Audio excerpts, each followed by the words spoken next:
Lors du précédent épisode, nous avons vu que Kid Caméléon était un jeu si difficile qu'il fallait absolument se servir des premiers niveaux pour faire monter le plus vite possible son total de continu et de vie.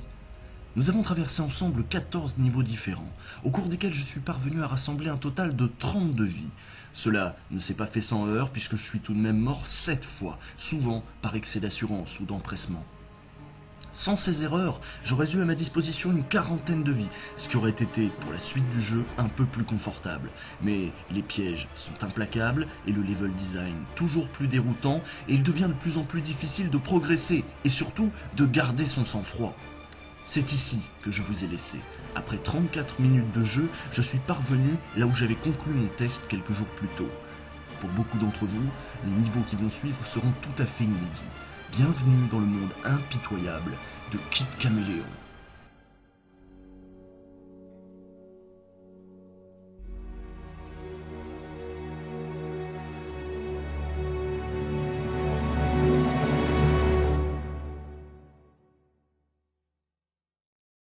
Kid Caméléon est à bien des égards un jeu éprouvant. Ce jeu de plateforme très typé est un véritable casse-tête qui a mis à rude épreuve la patience et la dextérité de nombreux joueurs acharnés. Ce jeu est composé d'une bonne centaine de niveaux, reliés entre eux par d'innombrables warps. Ces niveaux sont truffés de secrets et de pièges redoutables. Les ennemis pullulent et les vies et les continues sont bien entendu disponibles en nombre limité. Le principe du spoil est simple. Il s'agira pour moi de vous finir ce jeu sans save states et sans cheat. J'ai déjà relevé bien des défis. De plus, je connais ce jeu. Mais serais-je à la hauteur ? N'ai-je pas été un peu présomptueux en m'attaquant à un titre reconnu par tous comme étant d'une difficulté absolument redoutable ?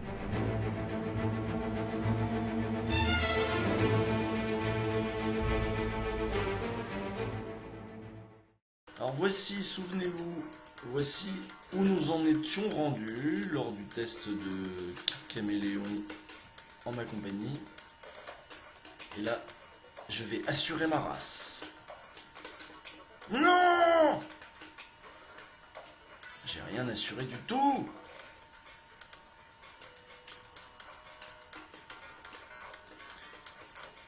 Oh putain, trop vouloir speeder. Bon, tant. Voilà, très bien.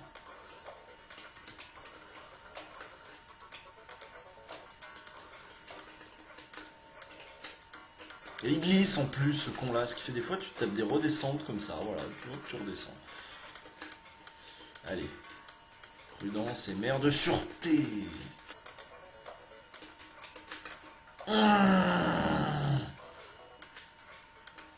Mais on n'est vraiment pas limité par le temps, on est limité par notre niveau de stress, puisqu'en fait à chaque fois qu'on prend le warp, le niveau est entièrement... Cette portion de niveau est un exemple intéressant de level design vicieux. En effet, il est strictement impossible de mourir ici. Il n'y a pas d'ennemis, et à chaque fois que l'on emprunte le téléporteur en bas, les blocs spéciaux refont le plein de casques et d'horloges, ce qui permet de ne jamais avoir de time over. Ceci dit, il faut bien progresser. Et le seul casque à disposition est celui du samouraï, qui fait certes des bonds impressionnants, mais dont il est difficile de maîtriser l'atterrissage, car le personnage a tendance à glisser bien plus que les autres. Quant au pouvoir spécial de Kazé, celui qui permet de se rétablir en toute sécurité, il ne me sera d'aucun secours. Voici juste une nouvelle vie de gaspillée.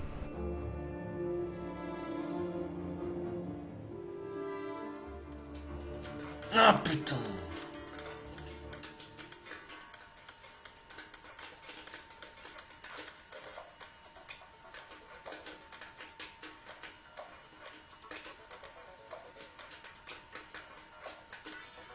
Allez. Voilà. Déjà c'est cool. Ça y est. Ce fut délicat, mais il ne m'aura fallu au final que 5 minutes pour m'extraire de ce gouffre. Mais rien n'est encore gagné. C'est les points de vie que je ne veux pas avoir. C'est cool. Alors, est-ce qu'il n'y a pas des blocs cachés ?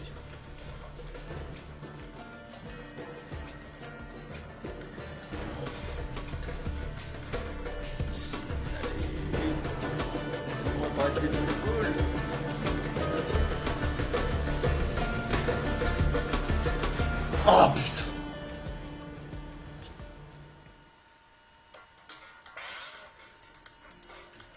Tout est à recommencer. Ce piège est plutôt gênant. Il faudrait pouvoir se débarrasser du reptile avant de s'engager. Or, sans le costume de samouraï, je pensais tout simplement n'avoir aucune option et j'ai tenté le tout pour le tout. Mais j'avais tort. J'avais une option. Je pouvais utiliser le pouvoir des cristaux et tuer ainsi le lézard pour dégager la route. Il s'agit d'une nouvelle erreur de discernement, sans doute due à l'exaspération provoquée par l'entrée en matière plutôt agaçante de ce niveau. Me revoici donc au fond du gouffre, persuadé de devoir parvenir jusqu'en haut avec un costume de samouraï presque intact, ce qui ne sera pas une mince affaire. Oh putain. Ouais, pourquoi pas. Ouais.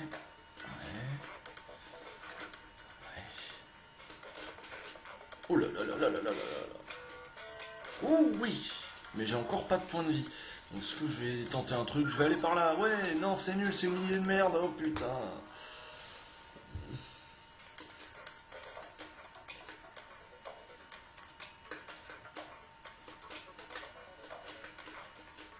C'est bien là, j'ai pas mal de points de vie. Oui, c'est bien, faut que j'arrive dans le tunnel stuffé comme ça là. Enfin stuffé, avec ce casque là. Vas-y, tu peux le faire.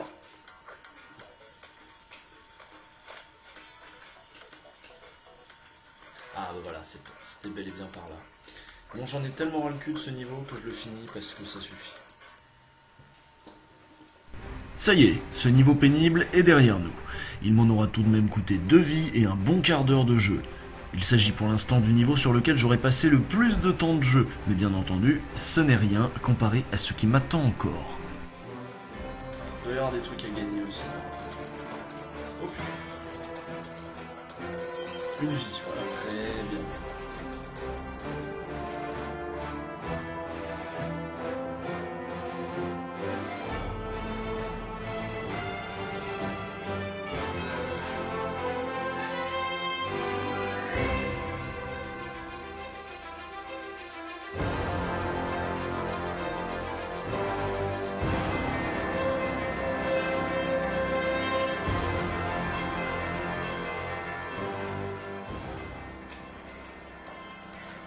La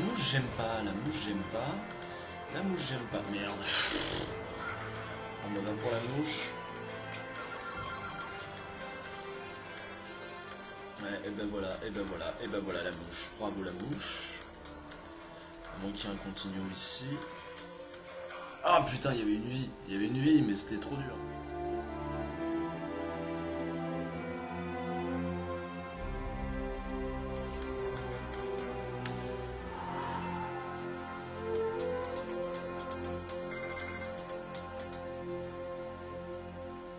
Ah, le premier boss.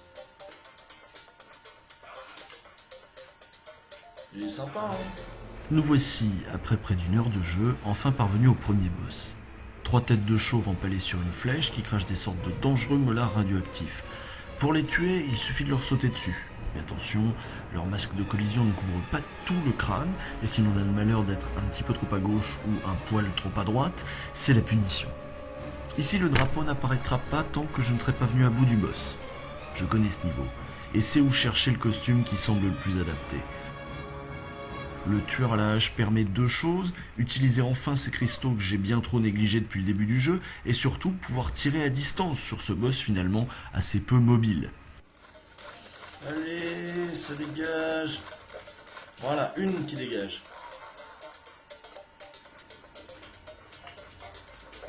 2. Aïe. Mauvais.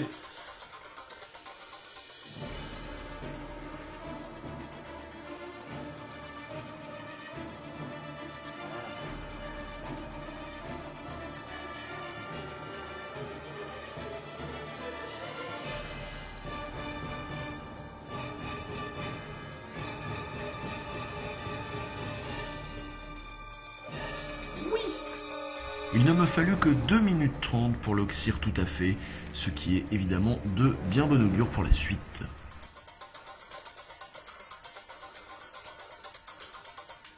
Bon, bah ça c'est fait.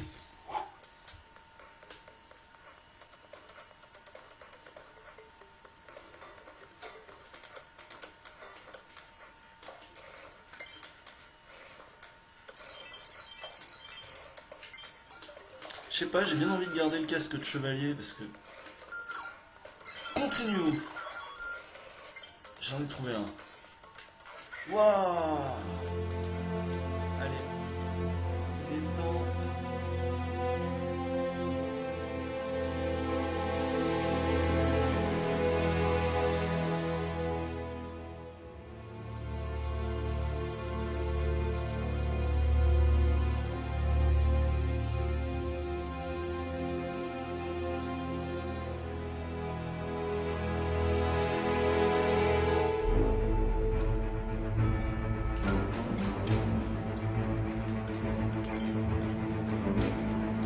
Oui, time. Si l'on nommait quelques passages stressants, tout se passa également pour le mieux lors des 2 niveaux suivants. Mais une petite erreur de progression va me forcer à prendre un téléporteur que je n'aurais jamais dû prendre. Mais ça, ce sera juste après une petite page de publicité.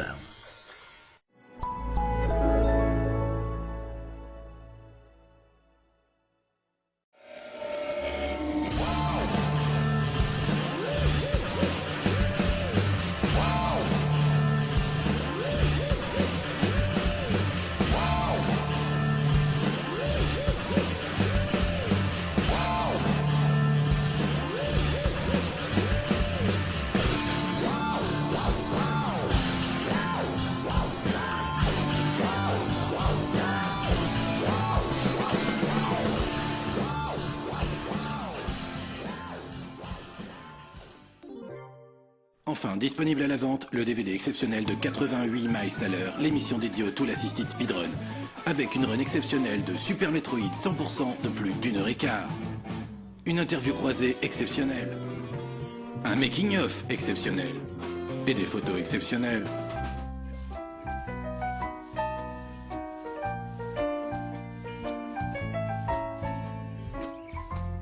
Alors n'attends plus et achète dès maintenant ton DVD de 88 miles à l'heure sur nesblog.com et deviens un être meilleur.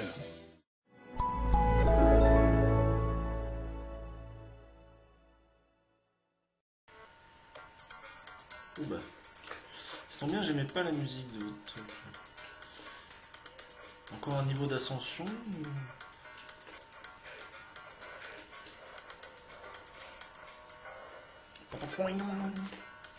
Oula, c'est déjà plus dur avec le ninja de merde. Que n'avais-je pas fait? En détruisant de façon fortuite ce bloc, je m'étais condamné. Il n'y a en effet aucun bloc caché, aucune sorte d'ascenseur et aucun casque de chevalier dans ce niveau. Je dus donc me résoudre à perdre une vie, une de plus, pour pouvoir avancer. Ben, on va faire gaffe du coup. On va y aller comme ça. Et voilà. Propre. Ben, je l'ai fait super propre là. Ça, je sens que ça peut l'écraser pour moi simplement. Voilà. Ah, je sais que si je venais là, ça serait récompensé. Un continue, il est où, il est où, il est où, il est où? Il est super bas. Attends. Je l'ai. Bon.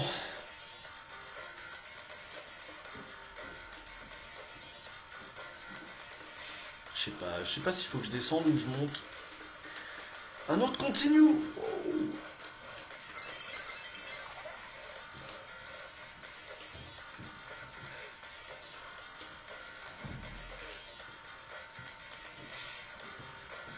Allez. Ah merde, les mecs que j'aime pas. Ah bah voilà qui devrait m'arranger un petit peu. Même pas. Pour l'instant ça me sert trop à rien.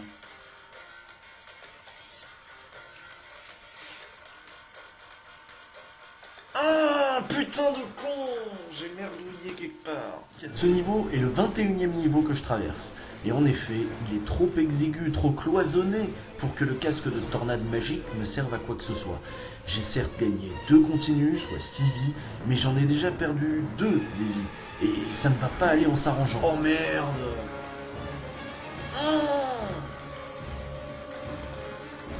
Oh putain. Ouais, ah d'accord, ok. Non. Non.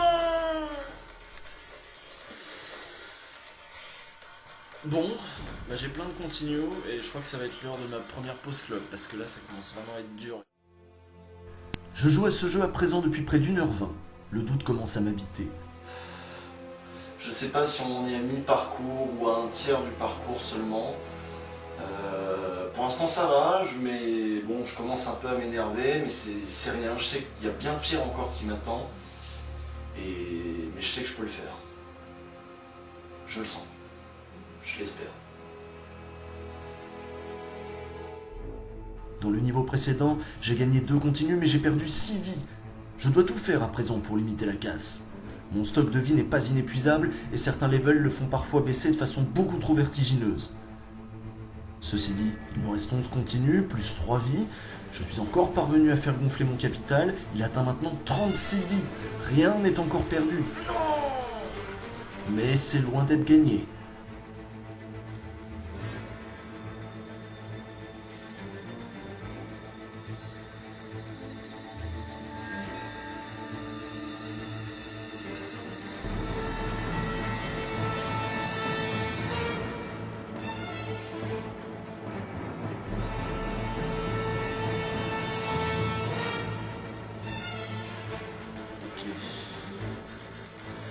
Ok.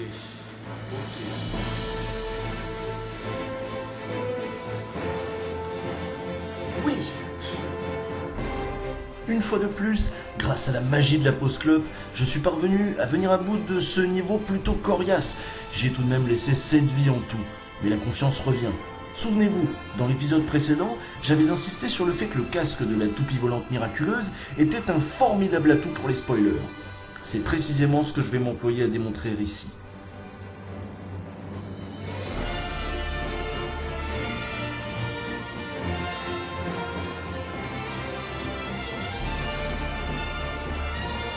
Je vais ainsi boucler 3 niveaux avec à chaque fois un score démentiel, ce qui me permettra au passage de gratter une extra life. Mais toutes les bonnes choses ont une fin. Eh ben, j'enchaîne. C'est bien, ça se passe bien. Ça marche bien. Pyramid of Peril. Oh là là, ça sent pas bon ça. Là, mon casque ne me sert plus à rien. Là... Pyramids of Peril introduit 2 nouveaux ennemis plutôt agressifs. D'abord, ces boucs, les mêmes qu'on a vus congelés dans les niveaux de glace. Et bien ici, ce sont des brutes. À peine vous ont-ils vu qu'ils vous sautent à la gueule à une vitesse hallucinante. Ensuite, ces nuages, eux, ils tirent à vue. Ils peuvent se déplacer partout et tirer même en diagonale. Un trait de foudre très rapide qui ne vous laissera pas le temps de réagir si vous ne l'avez pas anticipé. Je l'avais pas vu, c'est bon. Oh non, la mouche. Je voulais pas la mouche. Je voulais garder mon truc qui va vite, là. Mon truc qui vole. La mouche. Bon, bah la mouche, hein, qu'est-ce que je te dise? La mouche. Oh là là, par contre, commence à y avoir des ennemis un peu retors. Quel excité. Ok, d'accord. Bon, très bien. Bon, tant pis.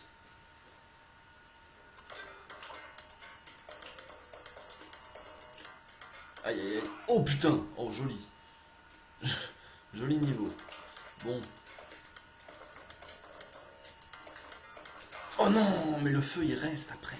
Mais que je commence pas à perdre des vies. Bêtement. Bon, ça doit être un passage. Ouais, bien vu. Oh là là là là, ça va pas du tout. Oh, qu'est-ce qui s'est passé? Ah, c'était le feu. Putain, encore un continu qui saute. Il y a un téléporteur dans le vide qui m'intrigue complètement.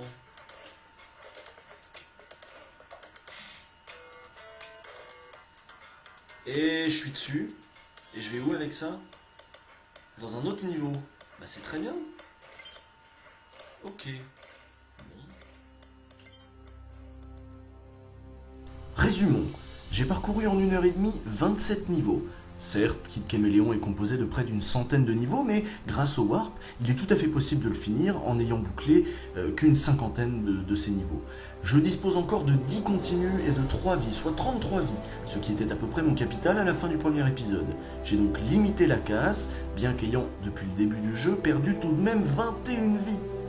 J'aurais pu faire bien mieux, mais rien n'est encore joué. Lors des prochains niveaux, les ennemis seront bien plus coriaces et nombreux. Les casques se feront rares et le level design sera à chaque fois plus pervers. Moi je le sais et je m'y suis préparé.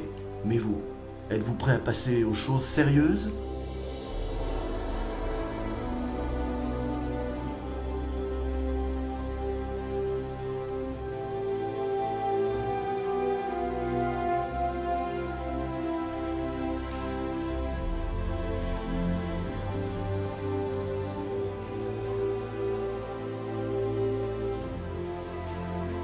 To be continued.